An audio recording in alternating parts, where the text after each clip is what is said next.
கல்யாண வீட்டு கேபேஜ் பொரியல் எப்படி செய்யறதுன்னு சொல்லி பார்க்கலாம். செம்ம சூப்பரா இருக்கும். கண்டிப்பா ட்ரை பண்ணி பாருங்க.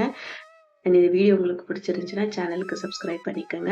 ஃபர்ஸ்ட் வந்து நம்ம கேபேஜை வந்து பிளான்ச் பண்ணி எடுக்கணும். அதுக்கு கொதிக்கிற தண்ணியில் தேவையான அளவு உப்பு சேர்த்துக்கோங்க. கூடவே ஊற வச்சிருக்கிற பாசிப்பருப்பு சேர்த்துட்டு அது கூடவே கட் பண்ணி வச்சிருக்கிற கேபேஜை சேர்த்து ஒரு 2 நிமிஷம் அந்த சுடு தண்ணியில் போட்டுட்டு எடுத்துருங்க.